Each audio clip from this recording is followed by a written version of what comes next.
Claquete, QI, FCA.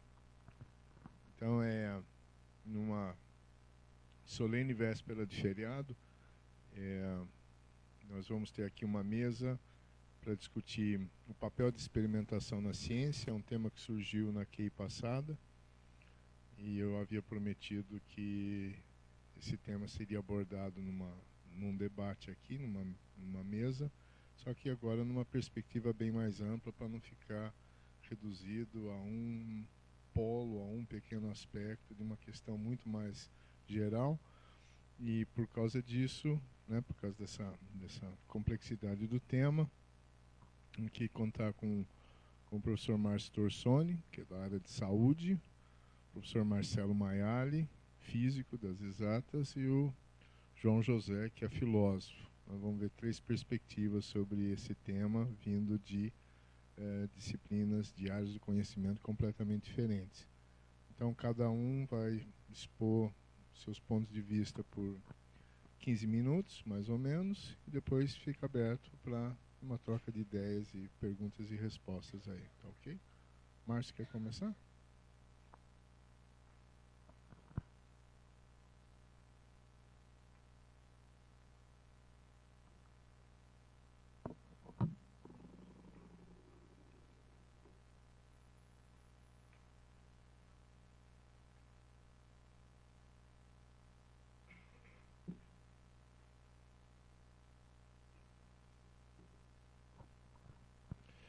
Bom, boa tarde. Quando o Peter conversou comigo semana passada do tema dessa QI, eu fiquei meio instigado a saber de como que eu ia abordar esse tema, né? E conforme eu fui preparando o tema, eu acabei indo por um assunto que até os alunos no laboratório falaram assim: professor, talvez você vai gerar discussão que já foi levantada aqui, que é o uso de cobaias no laboratório, né? Mas eu vou apresentar, como o Peter diz, por eu ser da área da saúde, um grande número de pessoas na área da saúde fazem experimentação animal, então eu tenho um foco na minha apresentação rápida com experimentação animal, tá? Tentar mostrar por que a gente precisa de experimento e por que a gente usa cobaia. Bom, eu não estou querendo fazer um relato histórico, nada disso aqui, porque essa não daria tempo, mas eu trouxe algumas informações que eu acho que talvez possam impactar no destino dessa conversa, né? Do ponto de vista da área da saúde. Bom, desde que começaram a acontecer os primeiros, vamos dizer, experimentos ou as tentativas de conhecer algo que era desconhecido, e no caso da saúde, estou falando do corpo humano, existia necessidade de você ter onde estudar isso. Não bastava você olhar para o indivíduo e conhecer como ele funcionava, né? Então, devido à dificuldade de se encontrar material para esse tipo de análise, né, não podia fazer essa análise no indivíduo vivo, a igreja, como eu vou mostrar para frente, pressionava, eles utilizavam um cadáver, que eles roubavam esse cadáver no cemitério.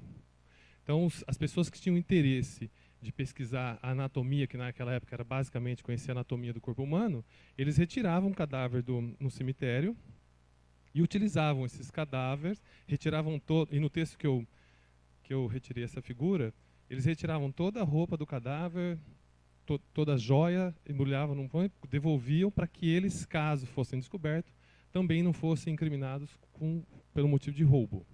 E, na verdade, eles só levavam o cadáver. Bom, o uso disso passou por uma fase grande na história em que eles utilizavam o cadáver em aulas com um grande número de espectadores, muitas vezes eram curiosos, que queriam saber como funcionava o corpo humano. E a abertura desses cadáveres era feita num lugar como se fosse um teatro, né? E as pessoas iam conhecendo a anatomia e descrevendo a anatomia. Isso possibilitou que, com o tempo, começassem a ser feitas cirurgias, né, nos indivíduos, porque os barbeiros da época passavam a conhecer a anatomia do corpo humano. Isso possibilitava a eles abrir e fazer cirurgia. A maioria das grandes cirurgias naquela época eram cirurgias de amputação. Não tinha como resolver o problema, eles tiravam o membro. Então essas amputações aconteciam, como está nessa gravura, com várias pessoas segurando, porque essa cirurgia era realizada sem anestesia. A anestesia na época era basicamente sedação com álcool, né? A pessoa ficava meio por injeção de álcool, algumas plantas medicinais, mas não existiam estudos que permitissem o uso de anestésico nessa época. E então existia uma necessidade de um grande número de pessoas segurando o indivíduo que ia sofrer a cirurgia de amputação, e os bons cirurgiões daquela época, em que a ciência e a experiência permitia apenas conhecer a anatomia. Quem eram os bons cirurgiões? Aqueles que amputavam, que faziam a cirurgia o mais rápido possível, porque não era possível fazer com que esse indivíduo não sentisse dor. Tá? E por que isso acontecia dessa maneira?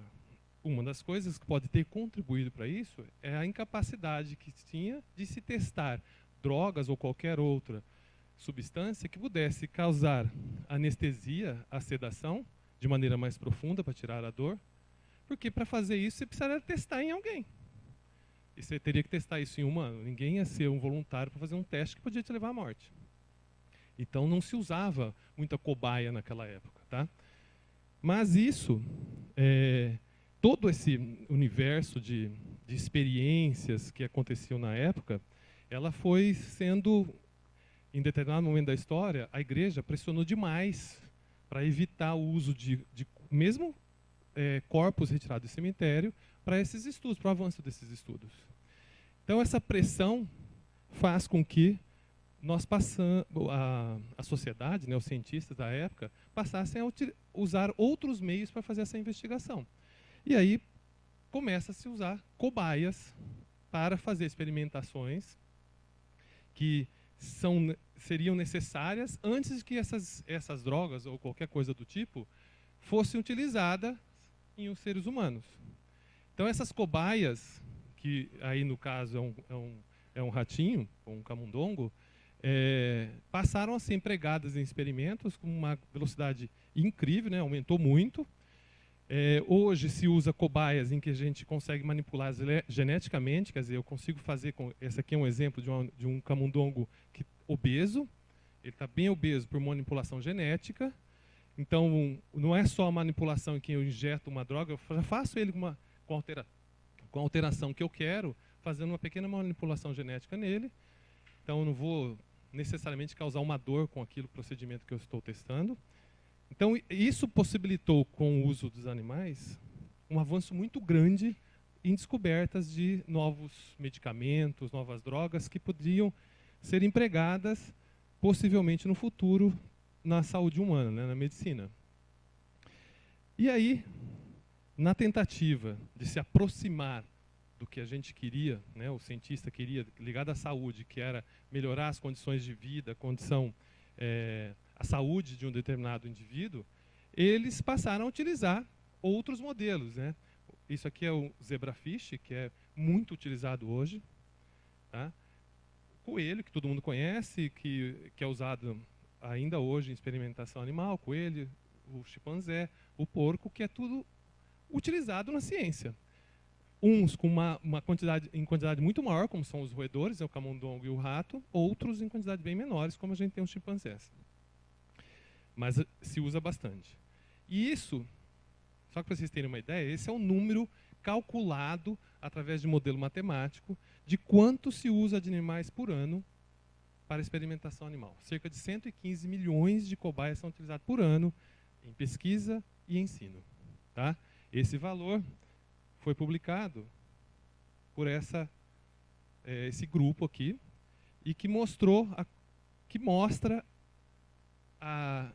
dá para ter uma ideia da necessidade que a ciência tem de utilizar essas cobaias, porque esse experimento que eu vou mostrar para vocês, o uso desses animais, ele se torna imprescindível porque chegou a esse número porque muito provavelmente a sociedade e os cientistas, eles necessitavam de aumentar o conhecimento da biologia do animal, né?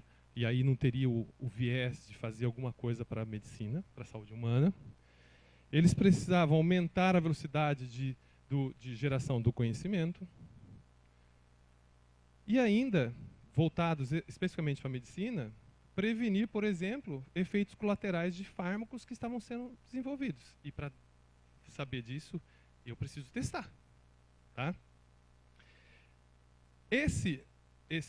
A prevenção desses efeitos colaterais e a utilização de modelos animais, né, cobaias nos experimentos, eu entendo, isso é uma visão minha, né, eu não baseei essa apresentação em fazer uma busca enorme para me basear em dados da literatura que me falasse assim, isso aqui é uma visão que eu tenho de por que eu tenho que usar, e eu sou um pesquisador que utiliza cobaia no laboratório, por que eu tenho que utilizar cobaia para fazer a experimentação? Esses são dois motivos importantes. A complexidade do sistema que está sendo estudado e o controle do experimento. E por que complexidade do sistema? Então eu vou dar um exemplo para vocês, para tentar mostrar onde chega essa complexidade. Isso aqui é uma reação enzimática que acontece no nosso organismo, tá? Que está isolada aqui, e eu posso fazer isso aqui no tubo de ensaio. E essa reação acontece no tubo de ensaio, produz essa molécula, que é o citrato, consigo controlar ela e muito provavelmente modelos matemáticos possam prever o que eu faço com mudando temperatura, tudo aqui eu consigo prever isso. Bom, só que no ser humano, essa reação acontece dentro da mitocôndria. Tá? Dentro da mitocôndria, eu tenho toda essa organela com todas essas características inúmeras, milhares de características químicas que influenciam essa reação. Eu tenho esta mitocôndria dentro de uma célula, com todas as suas características, outras organelas, todas as suas características químicas, que estão influenciando a atividade daquela mitocôndria, que está influenciando a atividade daquela reação enzimática. E essa célula faz parte de um tecido. Esse tecido é vascularizado, interage com outras células, recebe a ação de hormônios, de nutrientes do sangue, que afetam esse tecido, que afetam aquela célula, que afetam aquela organela, que vai afetar aquela reação enzimática. E esse tecido faz parte de um organismo. Um organismo que um monte de hormônios é produzido, que sente o ambiente em que ele está inserido, né, temperatura, o estado físico dele, se ele está fazendo atividade física ou não, se ele está estressado ou não, ele percebe isso. E quando você olha o organismo, você ainda tem um macho e uma fêmea. Macho e fêmea para falar de um animal, né? Você tem um homem e uma mulher que você tem todas as características fisiológicas diferentes afetando ele e, consequentemente, podendo afetar aquela reação enzimática. Tá? Aliado a isso, na complexidade, eu tenho outras situações em que eu preciso de modelos porque eu não posso testar isso nesses modelos. Então eu tenho, por exemplo, quando que uma gestante pode fazer uso de um medicamento? Quando que uma gestante pode fazer atividade física? Aquele medicamento afeta o desenvolvimento do feto? Eu só posso saber isso se eu olhar o feto. E na criança? Eu posso dar um anti-inflamatório para ele quando ele está na fase assim? Não, mas como que eu sei isso? Olhando no livro? Se está no livro, alguém um dia fez isso. Então eu preciso de modelo experimental para fazer esse tipo de análise. Tá? Além disso, você tem uma gama de coisas que podem estar associadas, influenciando aquele corpo, que é a dietas diferentes, doenças de base, por exemplo, o indivíduo é hipertenso, o indivíduo é diabético, o indivíduo é dislipidêmico, o indivíduo faz atividade física, é sedentário ou não. Né? Só para dar um exemplo, semestre passado eu trabalhei com os alunos. É moda entre os alunos, pessoal de academia, tomar BCAA. Eu mostrei para eles que tem algumas doenças de base não pode fazer uso de BCAA. Mas só sabe disso se você estudar, num modelo. Diferenças genéticas que existem entre os BCAA. Não sabe o que é BCAA? Não, desculpa. A gente está acostumado. BCAA são 3 diferentes tipos de aminoácidos, são aminoácidos chamados de cadeia ramificada. Isso. O pessoal prepara aquilo e suplementa, né? Não parece, porque é aminoácido, parece que não tem efeito nenhum, né? Mas tem efeito mais conhecido como bomba. E ainda existe uma coisa que é muito mais recente, que são as diferenças genéticas entre os indivíduos. Nós não somos todos iguaizinhos. Existem alguns polimorfismos que fazem com que a gente tenha resposta diferente a medicamentos. O ideal seria o dia que a gente tivesse um medicamento que seja seja indicado para um indivíduo com aquele polimorfismo, né? Aquela pequena alteração genética que não é aparente, mas ele apresenta essa alteração. Essa é a farmacogenética. Bom, na tentativa de controlar isso, há muito tempo eles já fazem experimento, né? Então, quando começaram a criar a teoria da biogênese, Pasteur propôs um experimento para quebrar isso, para derrubar isso. Ele teve que fazer um experimento para isso, porque as pessoas chegaram a falar que quando o primeiro experimento que ele fez, que ele pôs tudo num frasco e fechou, quando ele fechava não entrava oxigênio. Então, para que a vida parecesse naquele meio nutritivo, estava fechado, não chegava. Outros falavam que quando você aquece, você mata o princípio ativo que gera a vida. Então ele fez esse experimento e ele mostrou que quando não existe contato com o ar, mas o oxigênio está presente, mas não existe contato ar atmosférico, não existe desenvolvimento de vida. Depois, quando ele quebrou esse gargalo, que é chamado de pescoço de cisne, o ar entra em contato e desenvolve micro-organismo nesse meio nutritivo. Depois, a gente aprende no colégio a hipótese Oparin, que fala que a vida, as moléculas primordiais orgânicas surgiram de uma sopa, né, que chamava de sopa orgânica. Em 1953, na Universidade de Chicago, Milley e Urey, eles fizeram um experimento que eles colocaram nitrogênio, amônia, água, metano num recipiente totalmente fechado, com descarga elétrica e vapor de água, e viram que depois de um tempo, moléculas orgânicas simples, como 2 aminoácidos, surgiram. Então eles precisaram fazer um experimento para controlar, para ter controle e provar que era possível que isso acontecesse, né? Hoje, os cientistas continuam fazendo experimentos para tentar controlar os eventos que acontecem durante aquele processo. Então, nós hoje temos outras ferramentas, como a cultura celular, que permite que a gente faça alguns testes na cultura que antes eram feitos em animais.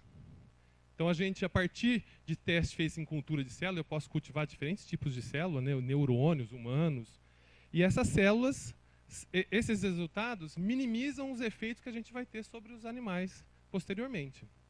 Então, essa é uma maneira que eu tenho de diminuir o impacto do uso experimental de cobaias. E eu queria chamar a atenção, a partir disso, e nessa direção, a Silvia, que é minha colega de turma de faculdade, professora da USP, ela participa, o laboratório dela produz pele artificial que está sendo empregada para o teste de vários fármacos na indústria, tanto de cosmético como a indústria farmacêutica. Então, a ciência também caminha no sentido de você diminuir o impacto da experimentação animal. Mas eu não consigo tirar a experimentação animal ainda. Então a gente chega num paradoxo, que é, eu preciso disso para o meu pet, e eu preciso disso. Só que isso, na maioria das vezes, preciso de experimento. Só que a sociedade hoje fala, eu não quero que tenha mais experimento. Então a gente tem esse paradoxo de que fornecer para a sociedade condições de que ela possa viver melhor, né? As doenças impactem menos na sua vida, mas sem usar tanto animal. Tá? Existe, devido a essa pressão da sociedade, existem órgãos que controlam isso. Então, no Brasil, o CONSEA controla isso. E existem hoje 17 protocolos de substituição de cobaias que vão ser obrigatórios a serem empregados nos laboratórios a partir de 2020. Então, isso já foi... Obviamente que não é para tudo, são alguns procedimentos que vão sendo substituídos, né? São 17 protocolos que já foram aprovados, e a partir de 2020, aqueles testes não poderão ser feitos mais em cobaia. necessariamente nesses protocolos que foram aprovados. Desde 1950, essa preocupação já existe.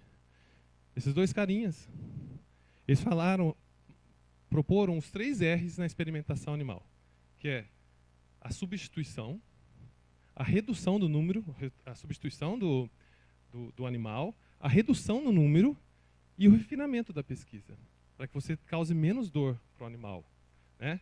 Só que existe um perigo nisso, que os cientistas têm. Quando você reduz o número, você pode começar a impactar no resultado, na qualidade do resultado, se aquilo lá é um resultado realmente confiável, que aí envolve a estatística, né? Existem protocolos como esse, que faz uma análise, e aí através de modelos matemáticos, onde, através da semelhança estrutural de drogas, eu consigo prever o efeito daquela droga. Então, isso é utilizado na indústria farmacêutica e muito para evitar que alguns testes sejam feitos em animais. E aí, para finalizar, eu queria mostrar para vocês que quando um medicamento, depois que passou por uma gama enorme de experimentos, vários animais foram utilizados, vários tipos celulares, ele é liberado. E isso quer dizer, eu aumento o tamanho da minha amostra, porque a população passa a usar. Esses remédios passam a apresentar problemas. Um exemplo que eu lembro dele foi o Vioxx, que era um anti-inflamatório excelente, de última geração na época. E aí começaram a aparecer pessoas com sofrendo ataque cardíaco. Ele foi retirado, porque eles depois descobriram que ele tinha um efeito na vascularização e que isso provocava aumento do risco de ataque cardíaco. Um outro medicamento extremamente conhecido, a talidomida, que foi produzido pela, eu não lembro, a indústria farmacêutica, como um efeito sedativo e hipnótico, foi muito utilizado, as mulheres começaram a utilizar, e aí começaram a aparecer os problemas que crianças nasciam com defeito na formação dos membros. Então, eles começaram a investigar, e eles viram o quê? Os primeiros testes que eles fizeram foi em roedores. Quando eles fizeram os testes em roedores, nenhum roedor apresentou esse problema. Quando eles faziam teste em coelho e em primata, o primata apresentava esse problema, e o coelho. Aí que eles foram descobrir que no roedor, essa droga era metabolizada, não era metabolizada da mesma forma que nesses animais, e por isso eles não conseguiam ver o problema nos roedores. Então isso justifica você partir para esse tipo de animal, né? Que as pessoas às vezes veem um primata sendo utilizado, ficam falando, nossa, por que vai usar um animal tão grande e fazer isso? Por que não usou o roedor? Nesse caso seria impossível. Tá? E hoje a droga é utilizada, ainda hoje, para cerca de 60 diferentes patologias, essa droga ainda é utilizada no tratamento dessas patologias, né? Mas com todo o cuidado para a gestante, porque ela causa esse problema. Então, para mim, o uso do animal e da experimentação está calcado naquelas duas coisas que eu falei em um dos slides, que é a complexidade do sistema que a gente não conhece. Quanto menos a gente conhece, é mais difícil você modelar isso através de fazer modelos matemáticos, porque você não sabe o que pode estar influenciando. Então é mais fácil você olhar e criar um ambiente onde todas as coisas que você não conhece estão presentes, e aí você vai ver o resultado. Então, ó, não apresentou problema no macaco, provavelmente não vai apresentar o problema no ser humano. Então, esse é um fator, a complexidade. E outra, que é a necessidade que a gente tem de controlar muito bem o que está acontecendo. Por isso, a gente acaba usando o modelo animal. Mas, e uma outra coisa que eu falar, eu conversei com os alunos da semana passada.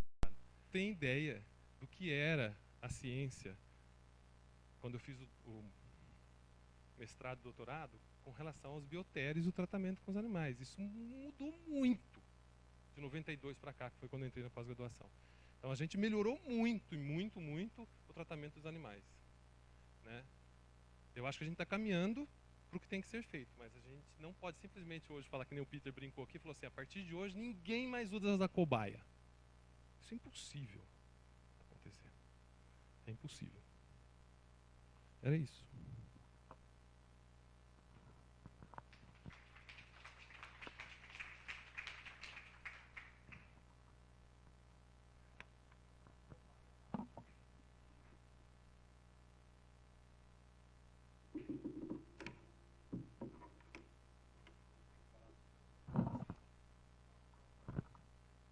Boa tarde, pessoal. Meu nome é Marcelo Maiali e eu sou físico de formação. Eu sou professor aqui na FCA, junto aos cursos de engenharia. Bom, obrigado pelo convite. Obrigado, Márcio, pela palestra. Vou tentar ser 15 minutos aqui. Bom, do meu ponto de vista, o Peter chegou e me pediu para falar de experimentação científica e mais nada ele falou. Então eu não sabia do que eu ia falar direito aqui hoje. Mas, obviamente, física tem muita experimentação. Mas eu diria que, assim, experimentar é inerente ao ser humano. Eu acho que experimentar, no fundo, é você interagir com o universo ao seu redor, ou com o próprio universo como um todo. Tá? E desde que a gente nasce, a gente começa a experimentar, né? Começa a interagir e começa a ver como é que ao nosso redor essas coisas acontecem. E nesse processo a gente acaba, obviamente, percebendo alguns padrões. E eu não sei, eu acho que o ser humano adora padrões. Tá? A gente gosta de padrões na música, gosta de padrões visuais, padrões. E a gente começa a perceber esses padrões e por trás desses padrões a gente supõe, para falar a verdade, a gente acredita, né, porque a ciência crê que por trás desses padrões existem leis, ou seja, o universo não é caótico, existem algumas coisas que regem esse universo. Então, o cientista também é um crente, tá? Ele crê que existem as leis.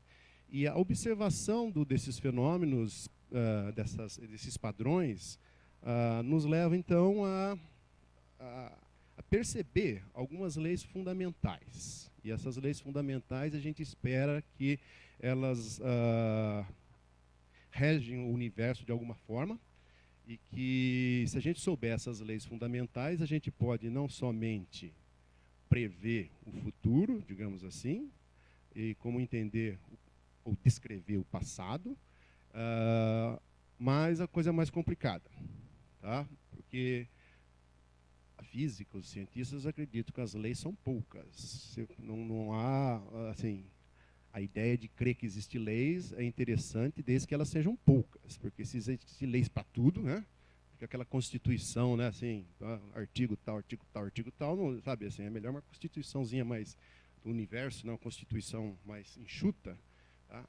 Mas o universo é muito complexo, tá? O Márcio já falou a respeito das células, etc. e tal.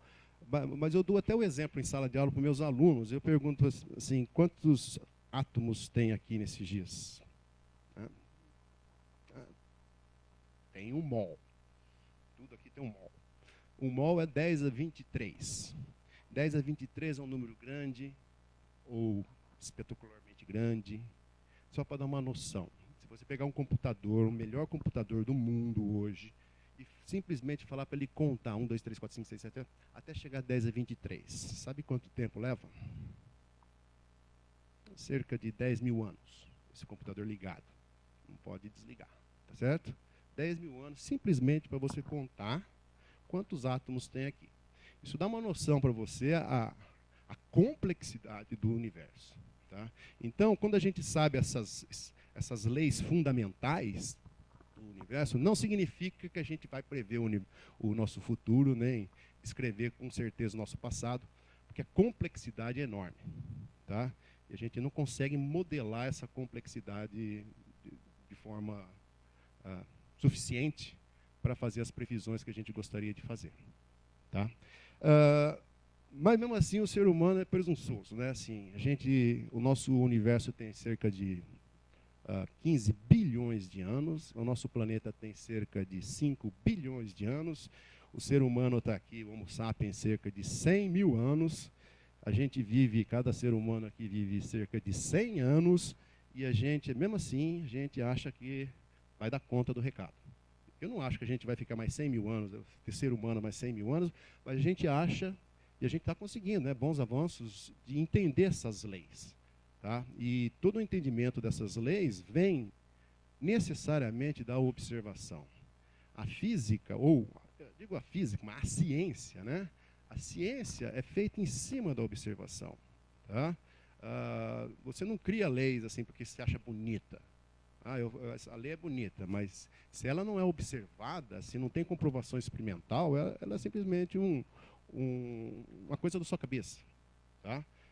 Na física, as leis são validadas pelo experimento. Tá? Tem que fazer o experimento, tem que ter observações, etc., para você comprovar essas leis.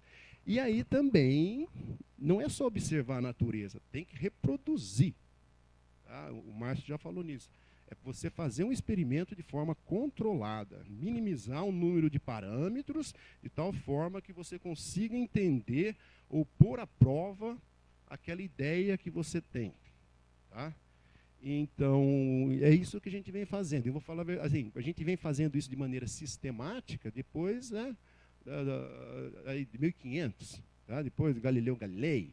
Tá? Embora antes, obviamente, o ser humano, as tecnologias que nós temos, eu até achei engraçado, como é que a gente toma café? Né? Como é que o cara pensou pegar aquela frutinha, fermentar a frutinha, secar a frutinha, depois torrar a frutinha, e depois moer, fazer um chá preto horroroso, e depois vai mexendo naquilo, até que fica bom.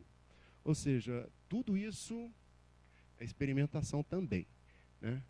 Isso veio bem antes do método científico. Mas, assim, a partir do método científico, de fazer experimentos controlados, eu acho que o avanço é inegável. Tá? Basta ver onde nós estamos hoje. Ok?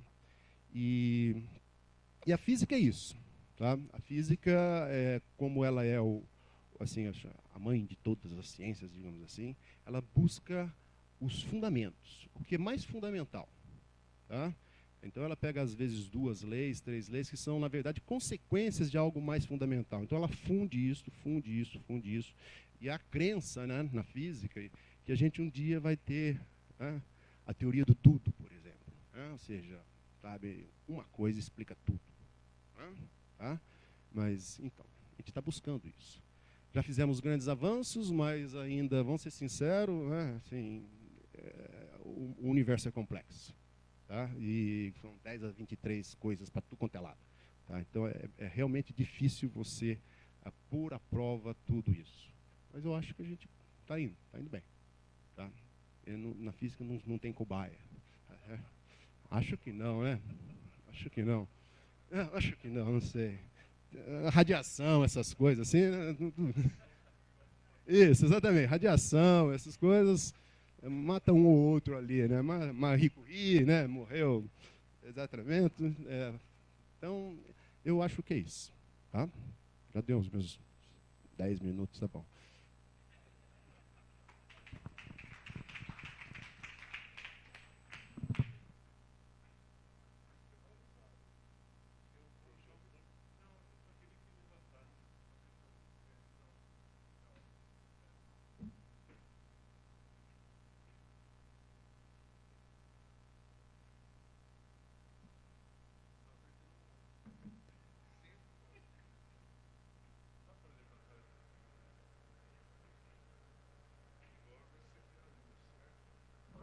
Tá, bom, boa tarde, obrigado pelo convite, Peter. Eu fiquei contente também, apesar do Peter ter usado o mesmo método que usou com o Mayali. Ele disse que eu tinha que falar sobre experimentação, mas não disse o que nem porquê. Então, também preparei algo aqui, mas depois eu tomei consciência de que essa discussão já estava vindo na FCA já há algum tempo, que é ótimo. Um dos efeitos da QI é exatamente esse, que a gente possa trazer essa discussão e que essa discussão seja acalorada, que desperte o interesse, porque a gente tem uma riqueza aqui que provavelmente, não tenho certeza, não tem nas outras unidades da Unicamp, que é a discussão interdisciplinar.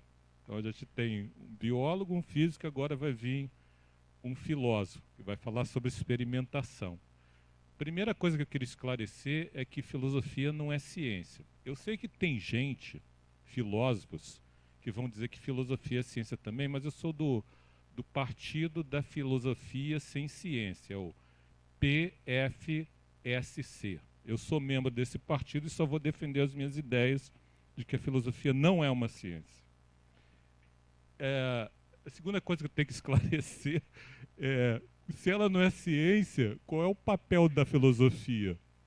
Eu estou lembrando de um colega que me encontrou sábado, um amigo meu olhou para mim e falou assim, tudo é relativo. E aí eu fiquei pensando, ele falou isso porque eu sou filósofo, ele me vê como filósofo. E ele acha que o papel da filosofia é relativizar tudo. A filosofia tem um papel, sim, de relativizar. Eu não sei se ela consegue relativizar tudo. Eu vou tentar relativizar a ideia de experimento na ciência, tá? Porque talvez isso coopere para essa discussão que a gente está tendo aqui. Eu não sei se isso vai acontecer ou não. Espero que aconteça e a gente vai ter uma boa discussão. Mas quando alguém fala assim, tudo é relativo, você pensa, como filósofo, imediatamente que a frase não faz sentido. Né? Para quem profere essa sentença, tudo é relativo, está proferindo algo que já de saída não é relativo, o que causa um paradoxo imediato. O papel da filosofia, sim, eu acho que é esse. É relativizar alguns tipos de proferimento que criam problemas. Né?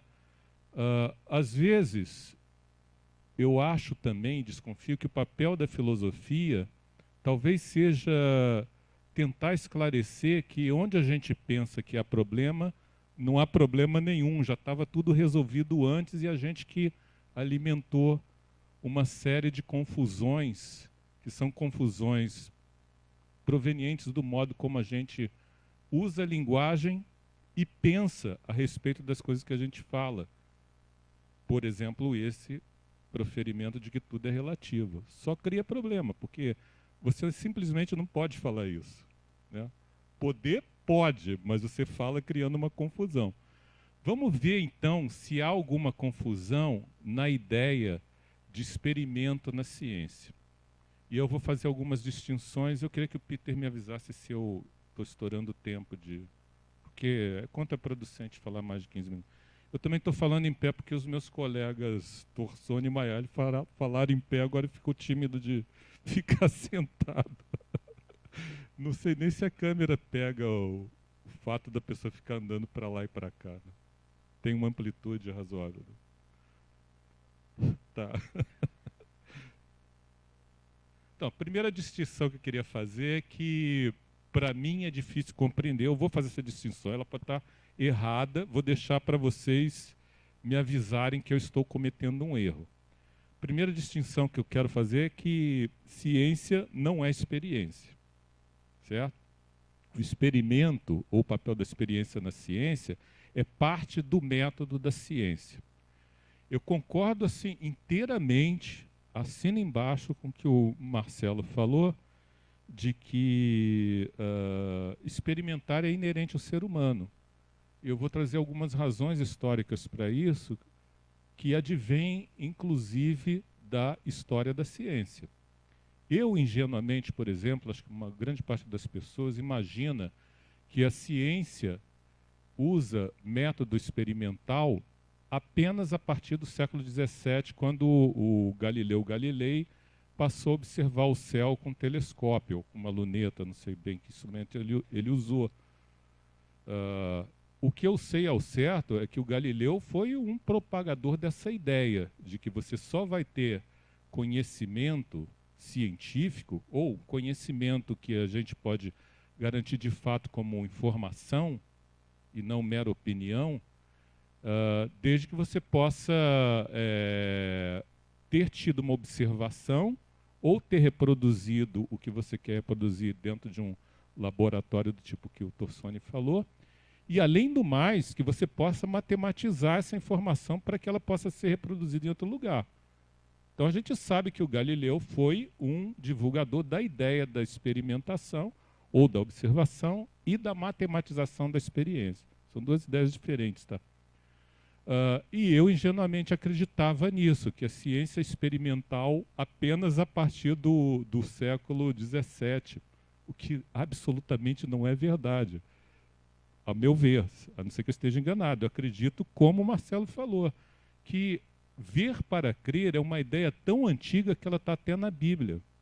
Né? Um dos apóstolos de Cristo não acreditou que Jesus Cristo tinha ressuscitado. E ele pediu para ver. Eu não vou entrar no mérito dessa questão, porque eu não sou religioso, mas eu vou lembrar de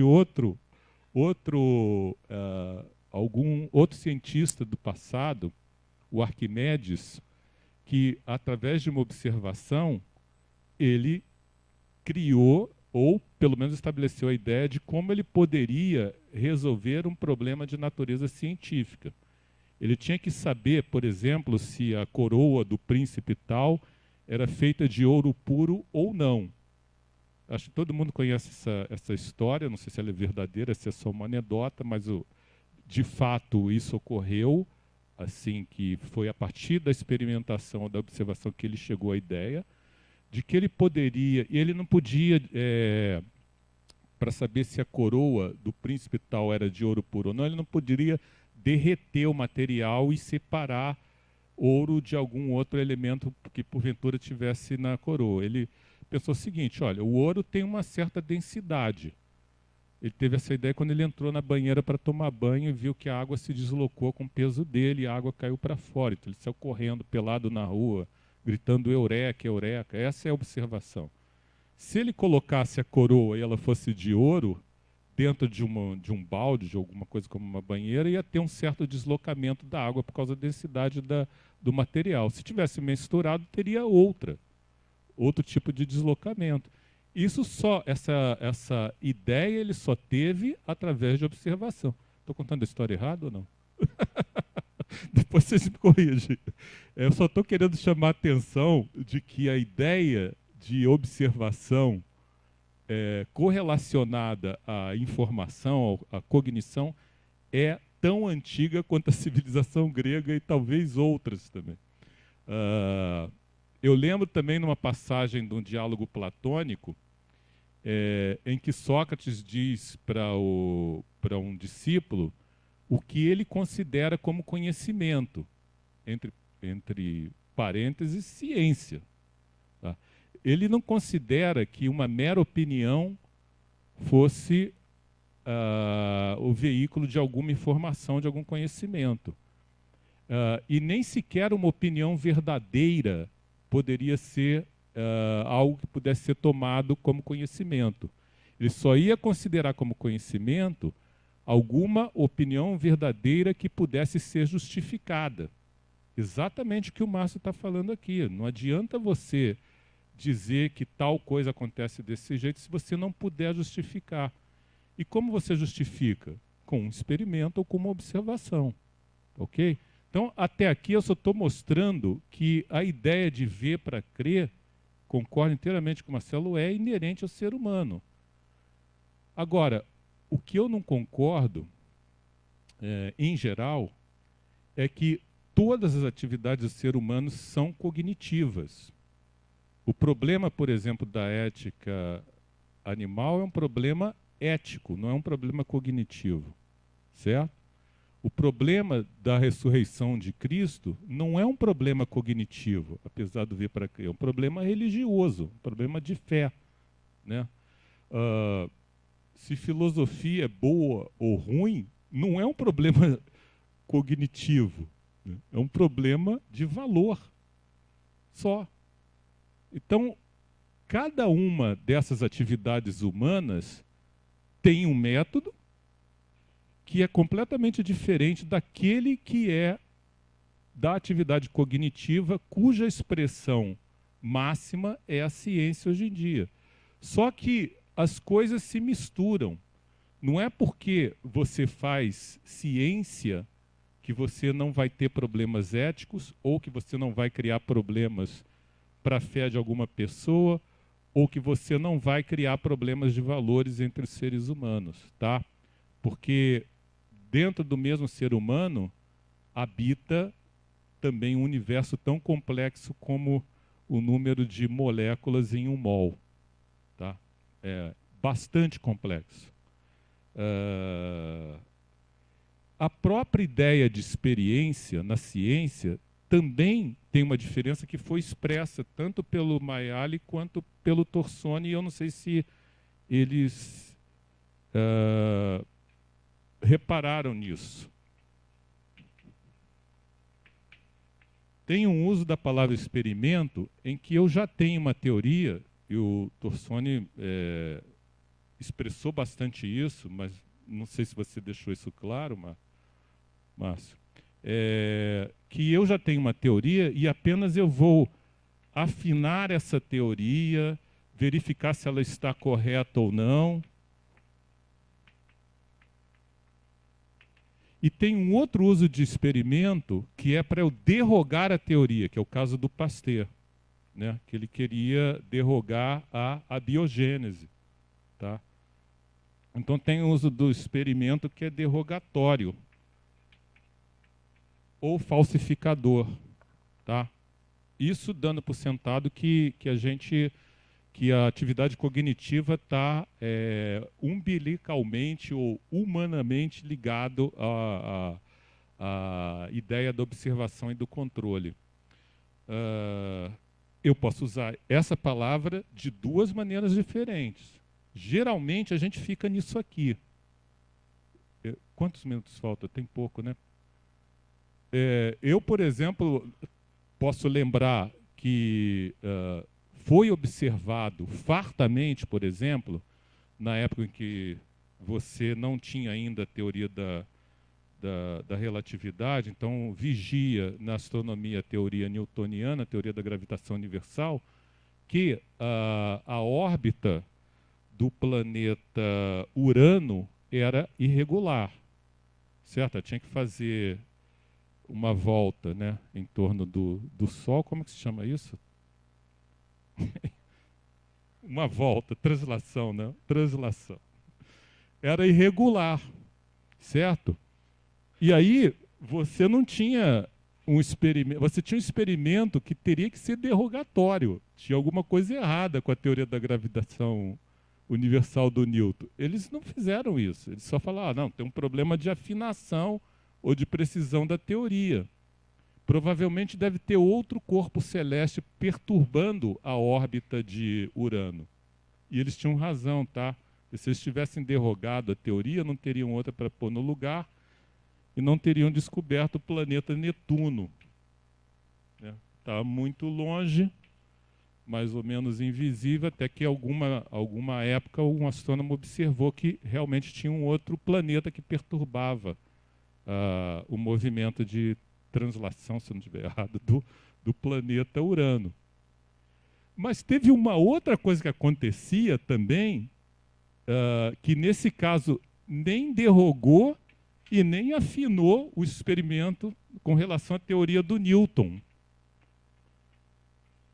que é um problema famoso na história da ciência chamada a precessão do periélio de Mercúrio. É um nome, parece quase um palavrão, mas só quer dizer que a órbita, esse movimento que o planeta faz em torno do Sol, não é só isso, né? Mas ele vai virando para trás. Esse bambolê vai também, não só girando assim, mas virando para o outro lado. Todos os planetas têm essa precessão. Ela pode ser calculada corretamente dentro da teoria gravitacional do Newton, menos no caso de Mercúrio, que não obedece. Tá? Por que não obedece, dentro dessa teoria, nunca foi explicado. Só quando a teoria foi realmente derrogada e substituída pela teoria da relatividade geral é que o cálculo deu certo. Por que eu estou falando isso? Se o experimento é inerente à ciência, é parte da cognição, por que ele não tem esse poder, então? Porque o próprio experimento também tem um problema filosófico. O mesmo método que eu uso para criar a teoria, eu uso para acreditar no experimento, que é o método indutivo. Certo? Todo experimento em ciência vem com a crença, você falou em crença, né? A gente tem que acreditar, é obrigado, senão perde o sentido a ideia do experimento. Eu sou obrigado a acreditar que todo experimento tem que se repetir da mesma maneira. Essa é a ideia da indução, porque senão eu nem faria o experimento.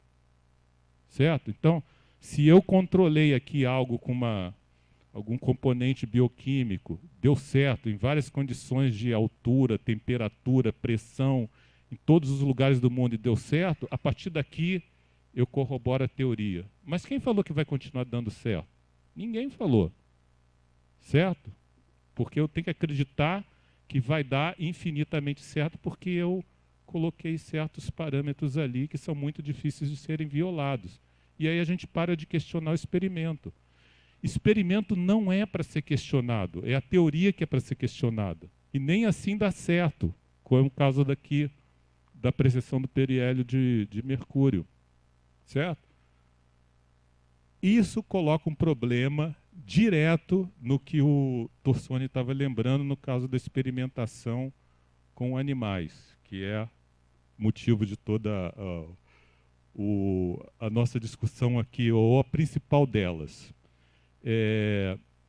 Para que a gente não crie confusão e problemas filosóficos, eu, pelo menos, sugeriria que a gente tivesse muito claro a ideia de atividade cognitiva, ciência como atividade cognitiva, ética como atividade onde eu faço uma reflexão sobre o bem ou o mal, e não é uma atividade cognitiva, embora possa usar algo da cognição. A ideia de experimento na ciência. No passado, por exemplo, se fazia ciência, antes do Galileu, o experimento tinha um papel crucial, mas não era um papel absoluto. Era mais importante que a teoria científica estivesse em harmonia com a ideia que a gente tem do universo. No passado, por exemplo, a ideia que a gente tinha do universo é que a Terra estava no meio parada e que a gente olha para o céu e vê o céu rodando. Não é? As teorias tinham que obedecer esse princípio e não violar esse princípio. Hoje, a gente tem que obedecer o princípio, porque senão você não consegue fazer ciência, de que todo experimento se repete sempre da mesma maneira, se ele foi muito bem controlado. Senão você não fica mais fazendo a teoria, não afina e nem melhora. Ok? Mas experimento sempre tem dois papéis. Bom, é muita coisa, acho que já estourei o meu tempo, mas eu só queria dar ensejo para a nossa discussão e desculpe alguma imprecisão que eu tenha cometido aqui na minha exposição. Obrigado.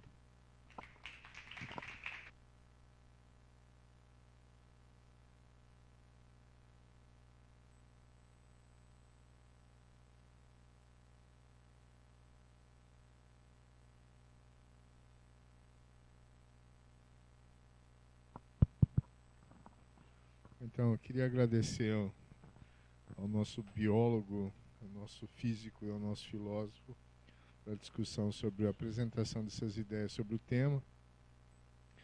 E eu teria várias coisas para comentar sobre isso aí, mas eu tenho essa mania de falar demais, então eu vou me abster e partir diretamente aí. Quem quiser fazer perguntas sobre o tema, levante a mão que eu levo o microfone.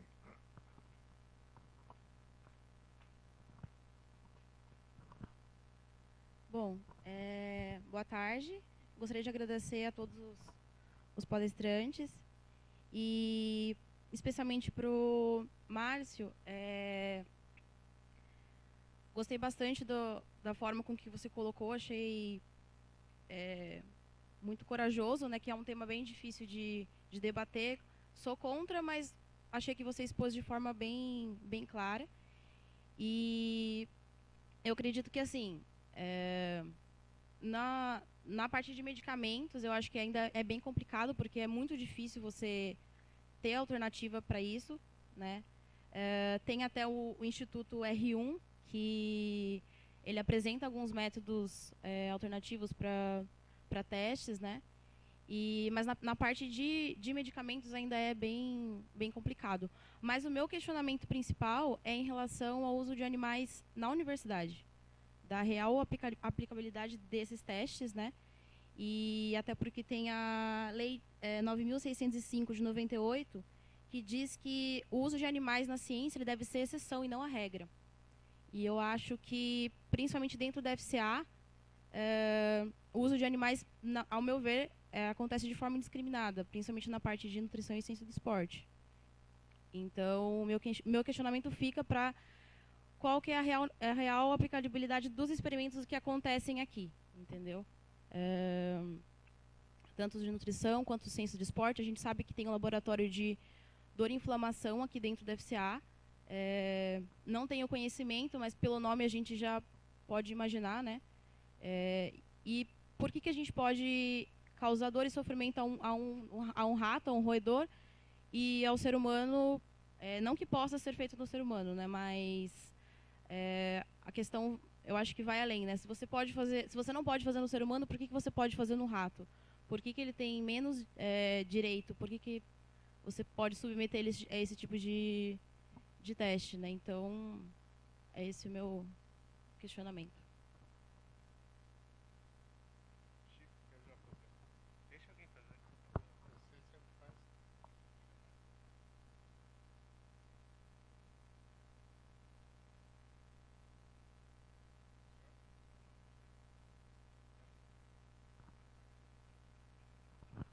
Na verdade, eu fiquei pensando bastante, fiquei refletindo aqui. É mais uma pergunta para os três, porque do pessoal da saúde que normalmente conversa, que trabalha com rato, eles têm, com os ratinhos, com os experimentos, eles têm uma visão que me incomoda bastante, porque eles veem os ratinhos como produtos. Eles não são seres vivos. Eles são produtos, você compra, eles têm um valor elevado, eles têm características pré-definidas para o tipo de experimento. E pensando nessa questão ética, eu queria saber a opinião de vocês se o grande problema ético envolvendo a pesquisa animal também não pode estar ligado ao fato de que o cientista vê o rato como um produto, não como um ser vivo.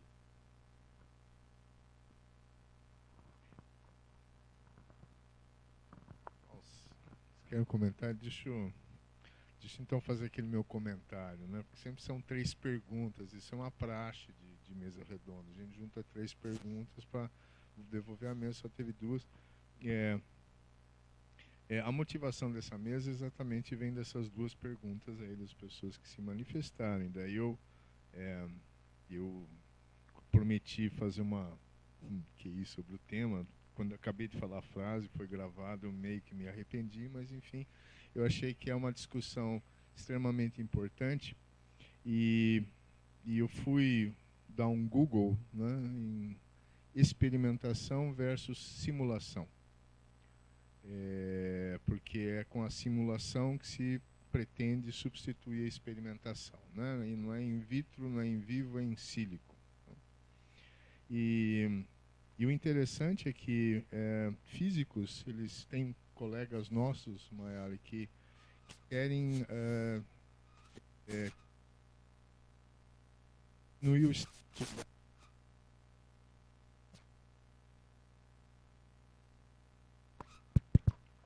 diminuir o status da experimentação. Então, tem alguns físicos teóricos que trabalham com primeiros, o que se chama de primeiros princípios e dinâmica molecular, que acham que não é mais necessário fazer experimentação. Estão errados. Estão errados porque as leis fundamentais, que são as forças, assim, não conseguem explicar toda a complexidade, você ainda precisa fazer o experimento. Do modelo não vai sair nada novo. A modelagem não chegou ao ponto de ter uma emergência de fenômenos que você só consegue ver na realidade. E outros físicos também, ligados a esse reducionismo da teoria do todo, no caso, a teoria das cordas, eles também lançaram um manifesto contra o experimento. Porque os experimentos não conseguem demonstrar os efeitos previstos pela teoria das cordas. Então, eles advogam que outros valores têm que ser usados na ciência para validar uma teoria que não a confirmação experimental. Por que eu faço esse comentário? Parece que tem um zeitgeist, tem um espírito do tempo contra a experimentação e a favor da simulação. Se vocês pudessem comentar sobre isso, mas eu passo... Bom, eu vou responder a primeira pergunta. Como é o seu nome? Bruna. Eu fico feliz de ouvir a maneira como você fez a pergunta. Você colocou contra, né, o uso de animais, mas ao mesmo tempo você elogiou o meu posicionamento, né? Eu acho que é assim que tem que ser.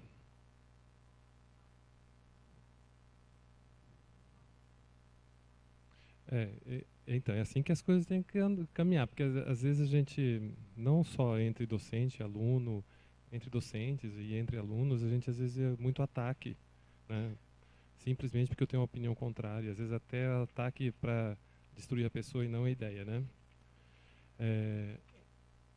A preocupação que vocês dois têm com relação ao uso de animais é uma preocupação pertinente. Como eu falei, é a pressão da sociedade que faz as coisas mudarem. Eu mostrei para vocês que devido à complexidade das coisas que são estudadas na área biológica, e aí eu estou falando com animal, é difícil hoje a gente conseguir retirar o animal da história. Se eu tirar o animal e pegar um cara na área biológica que faz pesquisa com plantas, ele também usa planta. A diferença, e a planta tem uma complexidade grande também, né? É um ser vivo, só que ele não sente dor. A gente acha que não, né? Mas ele tem que usar a planta, ele tem que usar a cultura de células vegetais para simular, para ver qual é o impacto que aquele agrotóxico vai ter. Então ele usa a planta. E a gente não consegue substituir o animal nessa situação, porque a gente não tem conhecimento científico ainda que permite que eu informe tudo para um computador e que um software com um monte de informações vai me reduzir a uma possibilidade o uso daquele medicamento ou qualquer coisa que você esteja testando, né? É uma ciência muito pouco exata para a gente conseguir fazer isso. Mas a gente vai caminhar para isso, eu acho, né? Quanto mais conhecimento a gente e como o JJ disse, né? A gente tem um conhecimento e transforma, acho que dizer, matematizou, né? Matematizou. Quando você conseguir fazer isso, a gente pode caminhar para isso, mas eu acho que isso vai demorar. Eu tenho convicção de que o mecanismo para isso não é simplesmente não ter o animal mais, porque as coisas vão parar, né? A gente está evoluindo de um jeito e essa evolução tem pessoas fazendo do jeito certo e pessoas fazendo do jeito errado. O que a gente precisa é favorecer aqueles que estão fazendo do jeito certo, né? Diminuindo o uso de animais, diminuindo a dor, tudo que tem que ser feito de acordo com o que os protocolos dos comitês de ética dizem, né? Então, aqui na FCA, não sei se foi sua ou foi dele a pergunta, do uso de animais na nutrição e no esporte aqui na FCA, né? Aqui, como em Harvard, tem que se usar. Por que em Harvard, ou numa indústria farmacêutica, eu poderia usar? Porque talvez a pessoa esteja pensando que o que está sendo feito em Harvard ou na indústria farmacêutica é mais aplicado ou mais importante do que a gente faz aqui. Não, eu não estou falando que você está afirmando isso, mas é um pensamento que às vezes vai. A gente está aqui em Limeira, no interior de Limeira, uma faculdade que é a melhor da América Latina, mas que no mundo nem sai lá na lista direito. Por que eu tenho que fazer isso? Porque isso é ciência. É assim que caminha o conhecimento. A gente tem que gerar conhecimento. A gente tem que gerar conhecimento fazendo ciência básica, e muitos laboratórios aqui fazem ciência básica, e esse conhecimento, infelizmente, ainda é gerado com animal, né? Você citou o exemplo do laboratório de dor e inflamação. Eu não consigo imaginar hoje, se você não conhece como é a dor ou como você é a inflamação, como você vai simular isso no computador. Então você tem que ter um animal. O que você tem que é minimizar a dor dele, né? Mas é um laboratório de dor. Aqueles protocolos que fizeram, que eu falei para vocês que estão aprovados pelo Conceia, um deles, que eu me lembro de ter olhado assim, é para teste de colírio, que era feito em coelho, e que hoje não vai ser mais autorizado. Então, é um determinado teste, tá? Eu não sei especificar, da área médica, que não vai ser mais. Provavelmente provocava dor no animal, né? Então, isso acabou. Talvez um dia, para essa dor inflamatória de ligamento, que a gente faz uso dia a dia aí de medicamento, a gente não vai precisar mais testar em animal, mas hoje precisa se conhecer de onde vem a dor. Por isso eu preciso de animal, por isso que esse laboratório usa. O que a gente tem que lutar sempre, e a gente nos laboratórios, a gente é fazer com que os alunos entendam que o que eles estão usando lá é um ser vivo. Que aquilo lá, ele sente dor. Que quando acabou o experimento, você tem que sacrificar o animal de uma maneira que ele não vá sentir dor, né? E isso a gente tem que fazer. Mas eu, como eu falei para você, de 92, quando eu usava para hoje, isso já melhorou muito. Não é o ideal, mas já melhorou muito. Então a gente não pode só julgar a ciência e o uso dos animais como se aquilo que eu estou usando, dali 2 anos, vai resultar em algum medicamento ou alguma coisa benéfica para um atleta. Então isso seria uma ciência aplicada. A gente tem que, a ciência às vezes ela deve ser feita para que a gente conheça as coisas, né, como elas funcionam. Não necessariamente para que se eu não saber como, a frase final é assim, se eu não souber como uma coisa funciona, eu não tenho como interferir nisso. Isso é a ciência básica. A ciência básica entende como as coisas funcionam. Para interferir naquilo sem saber como funciona, não é possível. Tá? Eu espero que tenha sido claro. Respondi a sua pergunta também? Bom, vou um pouquinho da sua, um pouquinho do Peter, a respeito de ser vivo e a respeito de simulações. É muito interessante como você pega um átomo, esse átomo vira uma molécula, essa molécula vira uma baita molécula de proteína, que vira um aminoácido que tem funções bem características, e esse cara de repente vira uma célula, vira um vírus antes da célula, e esse cara começa a crescer, o organismo começa a ficar mais complexo, e já é um organismo vivo. E quando que esse organismo vivo tem consciência de que ele é um organismo vivo? Porque no fundo é tudo um átomo, tudo molécula. Está todo mundo regido pelas mesmas leis fundamentais da natureza, que são poucas. Então, quando é que é ser vivo? Quando é que eu posso parar de matar? Quando é que eu posso parar de judiar? Um vírus, posso judiar do vírus? Ou uma bactéria, posso judiar dela ou não? Ou posso comer, sabe, um peixe, mas não posso comer um leitão? Então, um fator de escala complicado, né? Assim, não é 8.800, vai de 8 a 800, assim, num crescente, tá? E então é realmente fantástico quando um bando de moléculas consegue até discutir a respeito que ela é um bando de moléculas, e ela tem consciência que ela é um bando de moléculas, e a gente fica discutindo a esse respeito. A gente é um bando de moléculas, simplesmente assim, certo? E é um fator de escala, tá? E daí tem a questão do Peter também. Porque parar de fazer o experimento, hoje em dia a computação está tão avançada que você consegue colocar um bando de moléculas, coloca as regras de interação entre essas moléculas. E essas moléculas você deixa rodar o programa lá, elas simulam um processo natural, que elas formam moléculas ou formam cristais, etc. e tal. Mas a computação ainda não dá conta. Acho que hoje a gente consegue lidar com, estou chutando aqui, uns 10 a 10 moléculas numa simulação. 10 a 10. Tá? Lembra que o pedacinho de giz ali tem 10 a 22, 23. 10 a 10 para 10 a 23 é muito longe.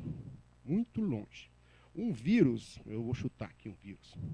Um vírus deve ter 10 a 17 moléculas. Tá certo? Tá? Então a gente não está nem perto de simular um vírus. Tá? Quanto mais uma célula, quanto mais um ser vivo.